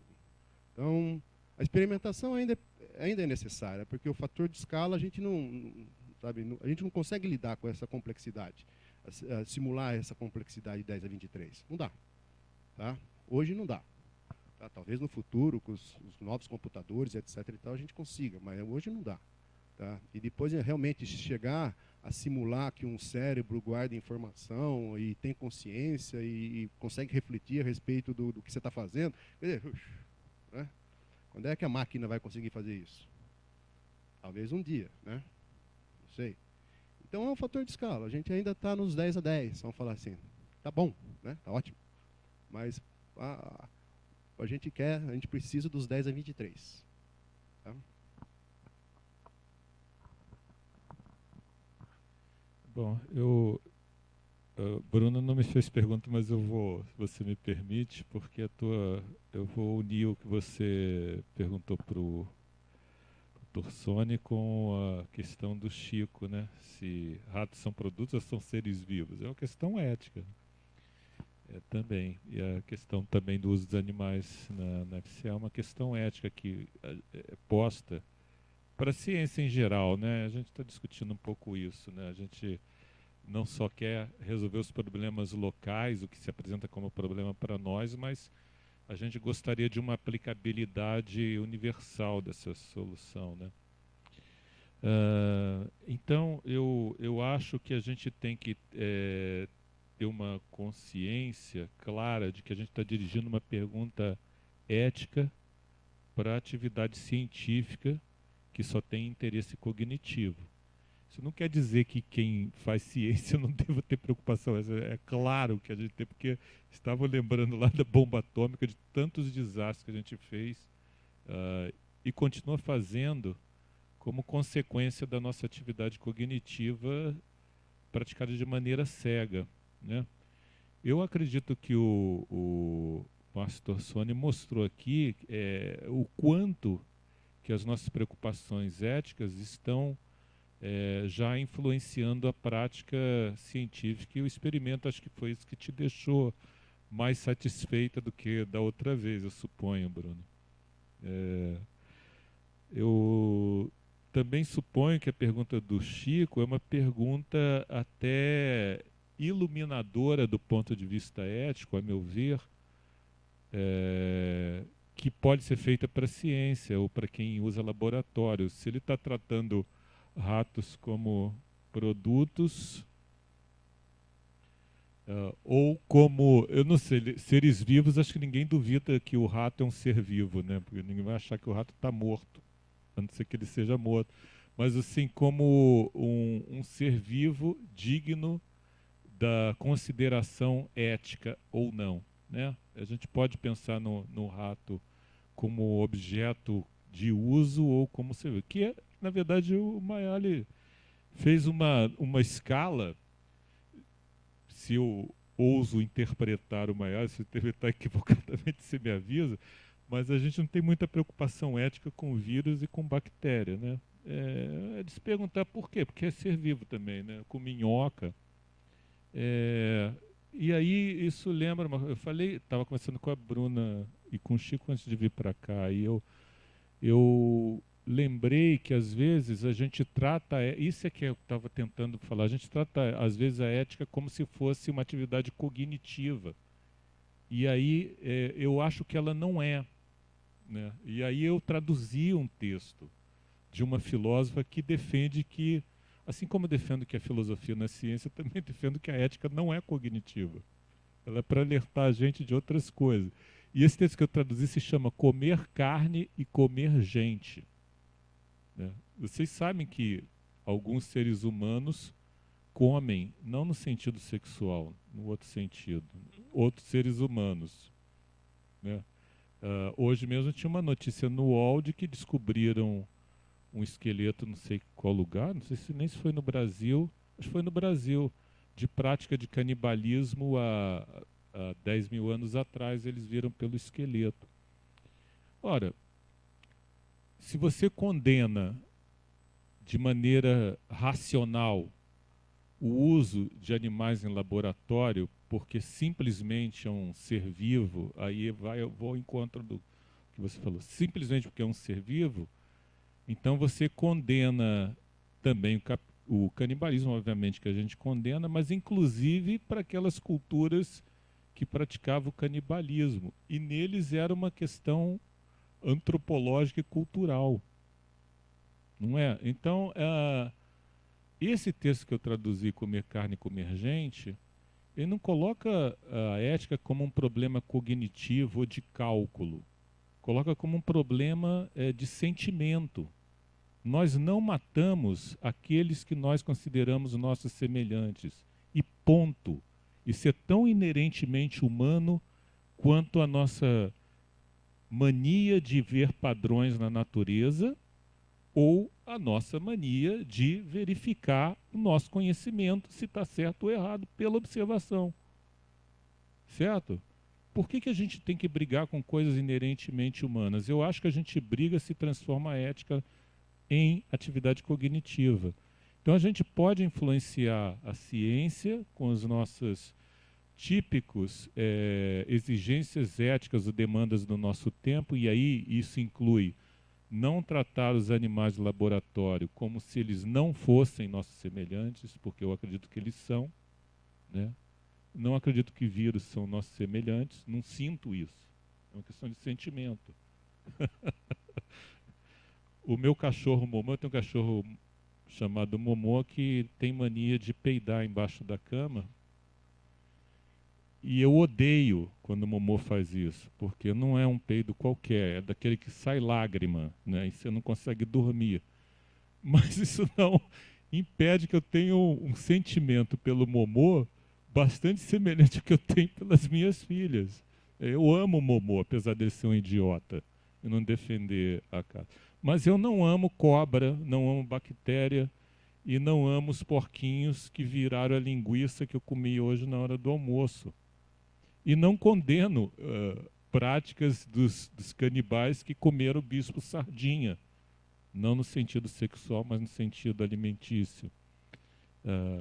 Então, assim, é isso que eu digo, não confundir uma atividade ética com uma cognitiva é bom para a gente até exigir da ciência um padrão ético. Não sei se o Márcio vai concordar comigo ou não, depois você diz, a gente discute.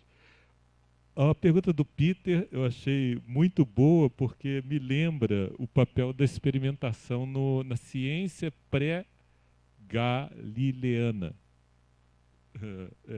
Se a teoria das cordas está colocando mais ênfase na simulação do que na experimentação mesmo, ela está tentando recuperar um sentido da atividade cognitiva que já existiu na humanidade, né? Isso me lembra também que, olha, não tem só experimentação na biologia e na química, tem experimentação na matemática. Uma prova matemática é uma típica experimentação em matemática.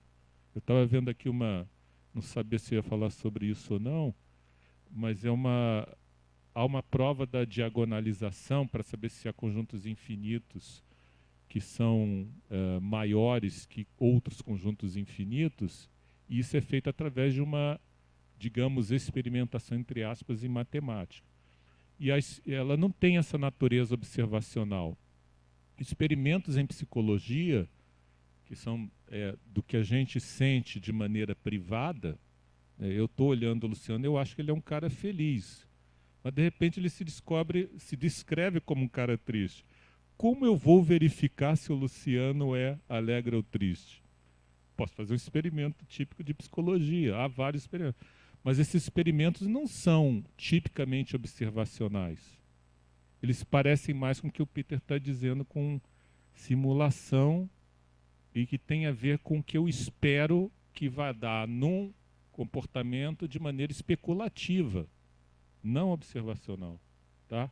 Então a palavra experimentação é bem complicada e é suficientemente complicada até para a gente exigir padrões éticos da ciência. Não sei se eu...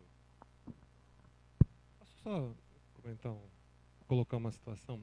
Ontem eu passei um filme para os alunos do curso de nutrição sobre o desenvolvimento de um medicamento. É um filme de Hollywood, não é nada... né? Não é nada filme de arte, assim, não é nada, é um filme com Harrison Ford, esse cara assim. E aí pintou no filme, pena que de 60 ficaram só 15 alunos. No filme pinta algumas questões éticas, né? E eu vou colocar uma situação aqui, ó, que não aconteceu no filme, mas é parecido. O filme é a história do desenvolvimento de um medicamento, né? Aí eu vou colocar assim, imagine que eu tenha um filho, e aí vocês se coloquem na mesma situação, tendo um filho, que nasceu com uma doença cuja não tem tratamento, essa doença não tem tratamento ainda. Aí você, em contato com uma equipe de cientistas e médicos, eles falam assim, ó, nós daqui a 4 anos nós vamos ter a cura para essa doença, o medicamento para curar os efeitos dessa doença. Aí eu, totalmente contrário, cobaia. Vocês usam cobaia? Ah, a gente usa. Usa coelho, usa chimpanzé. Ah, então eu não gosto disso, sou contra isso. Não, então a gente pode pegar um outro caminho que vai ter uns 15 anos para chegar lá. Mas a gente vai chegar. Para você tudo bem? Não, mas meu filho morre daqui 3 anos se não tiver o medicamento. Que decisão você tomaria? Você usaria ou não os animais para fazer isso? Então, é uma questão de escolha. Né? De como a gente está sendo. Indubitavelmente, eu acho que a ciência avança mais rápido do jeito que a gente está fazendo hoje. Talvez com as descobertas futuras, com matemáticas, algoritmos que possam prever tudo isso, ela vai avançar muito mais rápido do que está hoje, sem sacrifício de nenhum animal. Mas hoje não é possível ainda. A gente tem que lutar por isso que vocês estão fazendo. Para diminuir, refinar, substituir os animais, né? E reduzir, que são os 3 R's.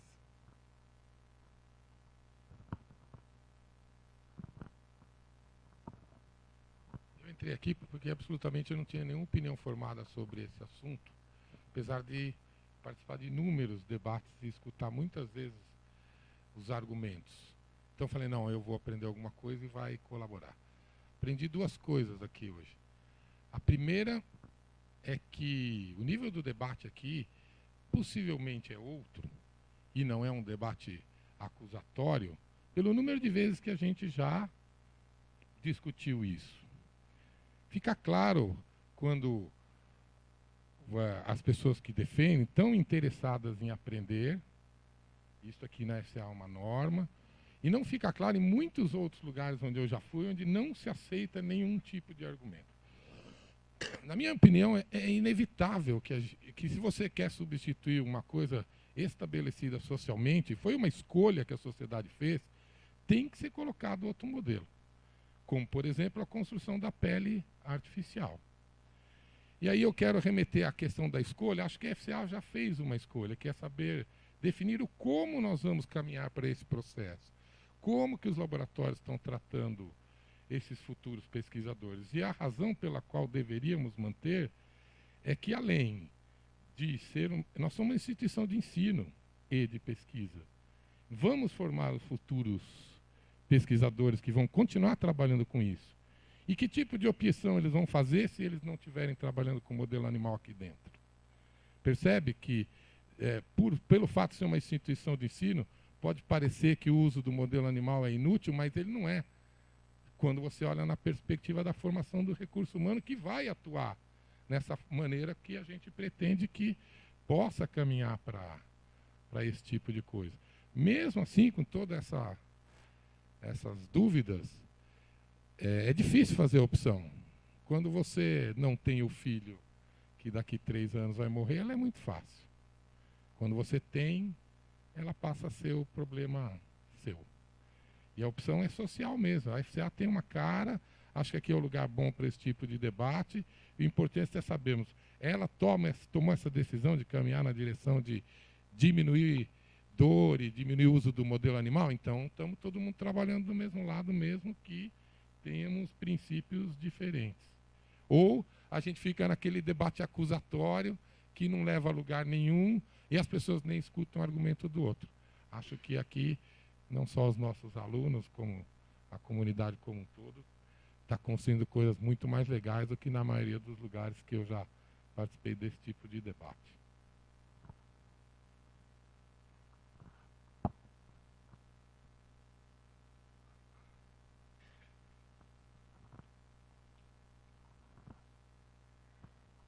Bom, gostaria de colocar que eu acho que o uso de animais ele foi muito útil, né? Sem dúvidas que em determinado momento isso trouxe um grande conhecimento. Acho que tudo que a gente sabe hoje, né, a maior parte veio devido ao uso de animal. Eu acho que o animal teve seu papel, mas eu acho que está na hora da gente começar a pensar em novas possibilidades. E eu acho que se acomodar no uso do modelo animal, ao contrário do que muita gente fala, né, que você eliminar o uso de animal é um atraso para a ciência, eu acho que é um atraso a gente ficar focado nesse uso de animal e não ir atrás de novas alternativas para o que é possível, né? Porque eu acho que tem coisas que a gente não consegue ainda, né, nem aplicar em modelos em pele, in vitro, porque, né, tem outras pessoas envolvidas, né, como o caso de medicamentos. Então eu acho que ainda tem que se pesquisar mais, mas eu acho que a partir do momento que você encara que o animal, como o Chico colocou, ele não é um produto, ele é um ser vivo que sente dor, assim como o seu cachorro, assim como o seu gato. Então eu acho que não é simplesmente, não vamos usar como se ele fosse um robô. Não, ele é um ser. Então, por que não utilizar apenas em casos de extrema necessidade? E esse continua sendo o meu questionamento aqui. E o que eu queria falar? Porque, quando você colocou do filho, né? Eu acho que assim, por que a vida dele, a vida do animal, vale mais do que a vida do meu filho? Ou por que a vida de um animal vale mais do que a do outro, né? Então, eu acho que... É claro que a gente tende a pensar no que está mais próximo, né? O ser humano está mais próximo, então eu vou pensar no ser humano. Sei lá, o cachorro, o gato, quando teve a questão do Instituto Royal lá, que eram beagles e tudo mais... quando a gente fala de cachorro, quando a gente fala de macaco, isso sensibiliza muito mais do que rato, né? Mas eu acho que mais do que isso, né? Não tem por que a gente falar a vida. É claro que a gente vai pensar, sem dúvidas você escolheria por salvar a vida do teu filho, né? Mas eu acho que não tem por que a gente falar a vida dele é menos importante do que a minha, ou a vida de qualquer outro animal é mais importante. Só um minuto. Bom, acho que eu falei bastante coisa. Tá, eu vou passar. Boa tarde. Eu queria só fazer um link com a pergunta dela também. Então, Sônia, você falou que diminuiu bastante, né, da época, bastante. Inclusive, o número que o senhor passou foi de 115 milhões ainda. Queria só fazer uma pergunta, questão mais econômica, que esse número ainda é grande, não sei, questão proporcional, lógico, mas ele não é menor por questões financeiras também, questões de envolvimento e de investimento, por exemplo, da pele que você falou, tipo assim, você investe uma grana para tentar descobrir alguma outra situação que substitua o animal. Eu queria entrar nesse ponto, uma opinião de vocês, se a gente só não consegue aprofundar mais esse ponto por questões financeiras ou simplesmente por questões de a gente não tem essa tecnologia ainda. Tem mais uma pergunta aqui atrás.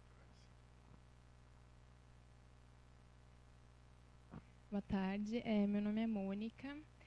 E essa semana eu li um pouco sobre um avanço que a gente teve em relação à leucemia. Eles fizeram um experimento com o genoma humano. Eles tiraram os linfócitos, fizeram uma mudança genética, reintroduziram e tiveram resultados muito positivos. Eu queria saber em relação a esse tipo de experimentação do genoma humano, em que ponto que a gente está, se a gente tem algo relacionado aqui na faculdade de estudos em relação a isso, a opinião de vocês em relação a isso, tá bom?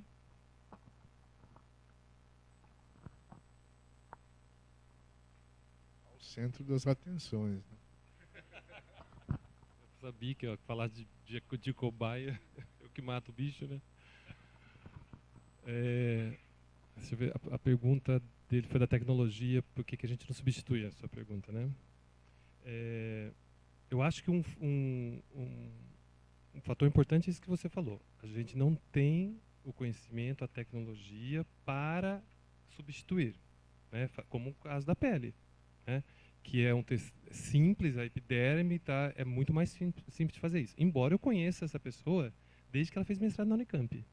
Ela entrou comigo em 92. Desde aquela época ela trabalha com isso, né? E hoje ela chegou nesse ponto. Então a tecnologia possibilita isso, né? É o que dificulta hoje, né? Financeiramente seria muito melhor ter a substituição. Só para você ter uma ideia de custo. Eu vou dar nos Estados Unidos, nos Estados Unidos, manter um animal, por dia, no biotério, custa 50 cents. Um dia, um animal. Então, isso é um custo para o projeto enorme. Então, quanto menos animal, menos impacto você tem sobre o seu recurso, né? Então, só que, complementando a pergunta dela, o que a gente não tem é know-how. Eu não tenho know-how para pesquisar uma forma de substituir. Quem vai fazer isso são outros cientistas. Então, a Silvia, ela não trabalha com câncer de pele. Ela trabalha com isso. Isso vai servir para quem trabalha com câncer de pele fazer teste na pele, teste de bronzeador, teste de maquiagem, mas ela não trabalha com isso. Então, os esforços dela não são voltados para o câncer de pele, entendeu? Então, na verdade, essa rede de pesquisadores vão gerando conhecimento que vai possibilitar que os outros utilizem. Então, acho que caminha dessa maneira. E com relação à pergunta que ela fez da descoberta recente do uso da nova terapia para leucemia, essa terapia que parece ser promissora, ela usa, eles retiram as células, os linfócitos da pessoa doente e infectam esse linfócito com vírus. Esse vírus muda a maquinária genética dessas células e eles voltam essas células para o indivíduo com leucemia. Essa técnica toda só foi possível, isso foram anos, se eu não me engano, isso tem quase 20 anos de pesquisa, desde que começou. Essa técnica toda só foi possível porque tudo isso começou... Vocês já ouviram falar do negócio do CRISPR? Vocês já devem, quem é da área da saúde biológica deve ter ouvido. Só foi possível porque usou em animal. Né? Mas hoje mas demorou 20 anos. Né? E, ao final da sua pergunta, se tem alguém aqui que trabalha com, no caso da leucemia, com isso, não. Aqui, especificamente com isso que eles fizeram lá, não.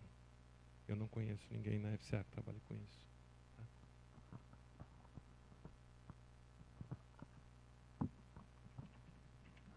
Eu queria fazer um comentário rápido antes de passar para o Chico fazer a pergunta dele, que é o seguinte, eu senti na pergunta da Bruna sobre, eu entendo lá, não sei aqui, mas na universidade, por quê? Isso porque eu uso, né, em pesquisa na universidade, pesquisa a falsa dicotomia entre física pura ou básica e pesquisa aplicada. E isso é um comentário muito parecido que eu vi numa aula, né, na disciplina que eu estou ministrando às segundas-feiras em epistemologia e filosofia da ciência. Eu acho que o que nós precisamos discutir mais aqui é o papel da pesquisa em qualquer universidade. Né? A maior parte grande parte da pesquisa nos Estados Unidos é feita nas universidades, também na Alemanha, no Japão, não só aqui. E eles usam, nos laboratórios de biologia que usam modelos animais, eles usam animais também. Então, por que aqui não? Por que aqui diferente? Qual que é o papel da ciência no Brasil? Qual o papel feito dentro da universidade, dentro da FCA aqui em Limeira? É algo que eu começo a perceber que não há compreensão adequada sobre isso. E o que eu aprendi aqui, para parafrasear o Luciano, é que nós estamos caminhando nessa direção, mas não dá, como o Márcio falou, parar de fazer e procurar uma alternativa a isso, porque isso é todo um outro protocolo, uma linha de pesquisa que precisa de 10 anos para se formar nisso, mas esse diálogo, essa rede existe. E, por último, isso me lembra, trabalhando com divulgação científica e nanotecnologia,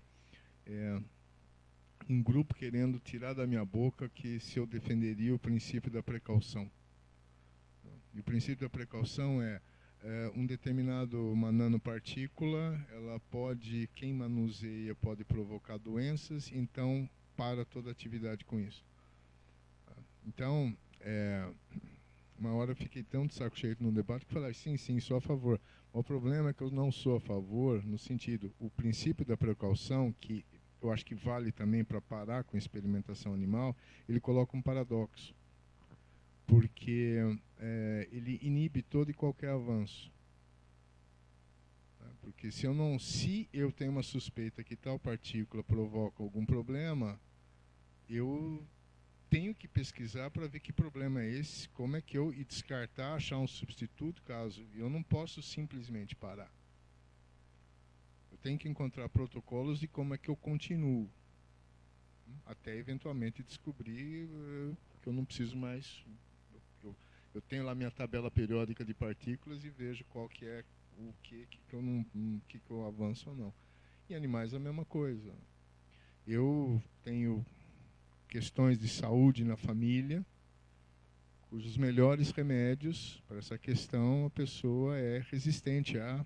Então, novos medicamentos precisam ser desenvolvidos e eu me coloco nesse dilema às vezes. A gente às vezes parte do pressuposto, não na atividade cognitiva, que o JJ falou, de como já temos um remédio suficiente que nós não vamos precisar, que as coisas são muito utópicas. Não é verdade. No meu cotidiano, eu lido com pessoas que sofrem porque não têm os medicamentos ainda adequados para a sua condição. Então, essa substituição ela tem que ser paulatina. Essa mudança cultural já começou. Faz tempo. Por isso que é importante que haja essa percepção, né? Meu ponto de vista. Mas aí, Chico...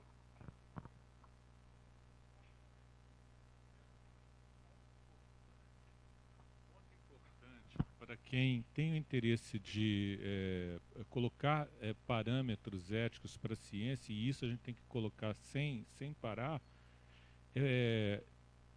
a gente parar de considerar os ratos, cachorros e a gente mesmo como seres vivos. Porque isso não ajuda. Eu acho que a gente tem que considerar como nossos semelhantes, porque não pode não ser vivo. Certo? Aí a gente não está dizendo nada. Quando a gente considera que os ratos são seres vivos, não está dizendo absolutamente nada. Eles são, quando nós nos importamos com eles, nossos semelhantes. E aí a luta ética ganha um poder inimaginável pela mera troca de termo.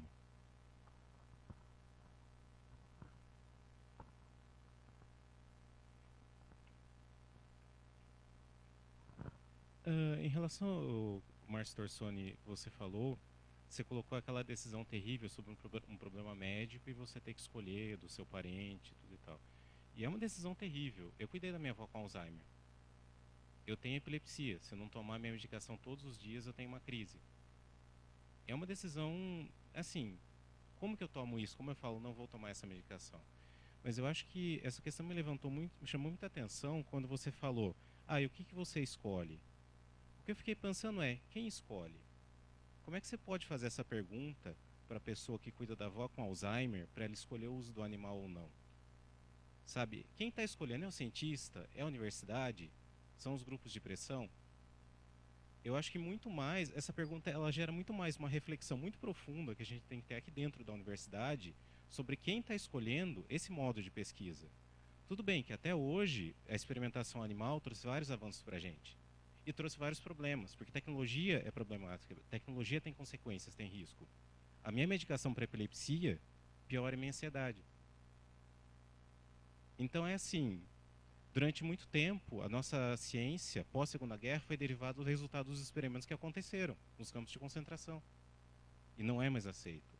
Então acho que, eu fico pensando, porque eu estava olhando a grade dos cursos agora, todos os cursos da FCA têm a disciplina de ética e cidadania. É a única disciplina de ética e cidadania que envolve a questão da ética nos cursos de saúde. Eu não sei se esse tema passa em outras disciplinas, porque eu não consegui olhar as emendas. Mas passa a ser praticamente um esforço único do NGC de tentar dar conta dessa questão complexa, que é o que a gente está vendo aqui, para todos os cursos, porque as turmas são muito variadas. E, na verdade, parece que a grande questão é isso que precisa ser discutido aqui, para a gente realmente começar a tentar uma mudança. Será que realmente a gente precisa desse animal? Ou a gente pode pensar, olhar de outras formas, através, por exemplo, das ciências humanas e sociais? Meu orientador trabalha com etnografia. A gente tem umas conversas, às vezes, sobre fazer etnografias de laboratórios, os laboratórios da FCA. Não para criticar, não para destruir, mas compreender a atividade e tentar buscar caminhos. Então, eu queria saber qual que é sua opinião sobre isso e qual seria a abertura, e até para você pensar nessa possibilidade, da gente poder ter essa inserção das ciências humanas e sociais na área de saúde para a gente começar a buscar soluções juntos.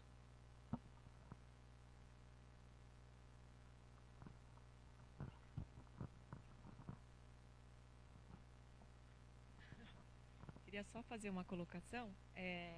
Eu trabalho também com experimentação animal e eu acho que esse debate ele é muito salutar porque a gente, na verdade, a gente se enche de argumentos, né, muitas vezes sem conhecer de fato o que acontece. E eu acho que é a partir dessa discussão que a gente passa a conhecer de fato, né, o que acontece dentro dos laboratórios e o que eu posso dizer que acontece aqui dentro do nosso laboratório na FCA. Tem um videozinho na internet muito interessante que mostra investimento em pesquisa, o que a população acha do investimento em pesquisa, e eles colocam 2 potinhos na frente. Eu já tentei achar esse vídeo depois, eu assisti uma vez, depois eu tentei achar e não consegui mais achar na internet, porque tem coisa que se perde, né? Mas as pessoas colocam um potinho na frente de um cartaz escrito bactéria e um potinho na frente de um cartaz escrito humano.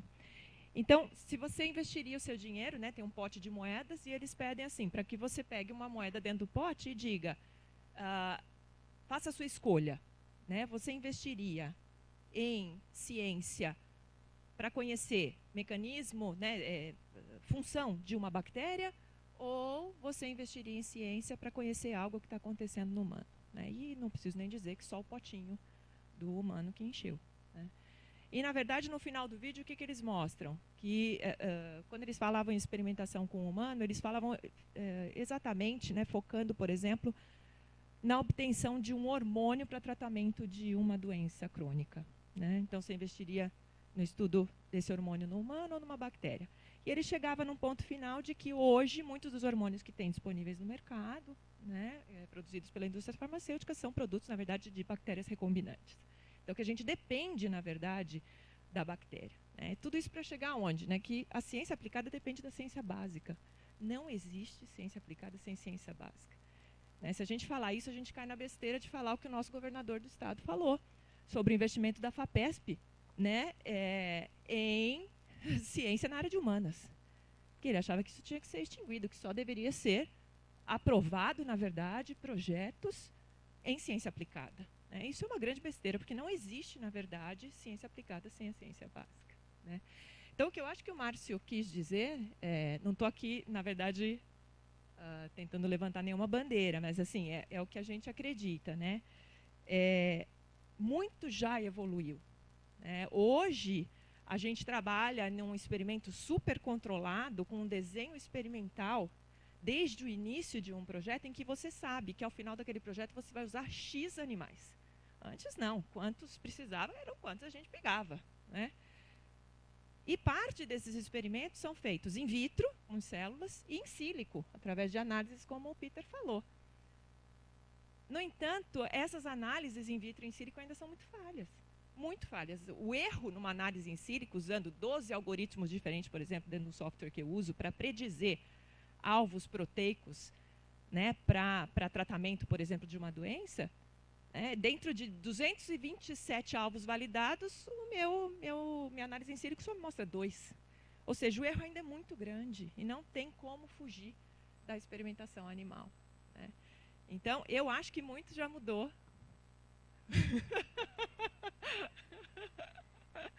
Muito já mudou, a gente já reduziu muito, né?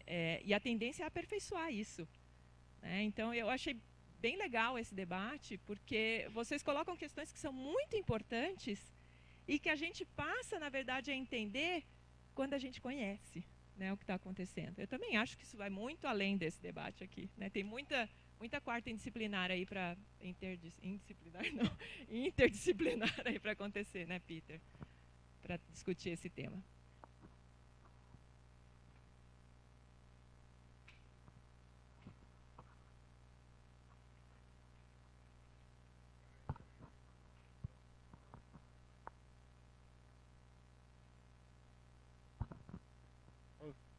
Eu cheguei tarde, mas só de ver na mesa um da exatas, um da biológicas, um das humanas, e o pessoal discutindo, trazendo a ciência para a mesa de debates, isso é incrível.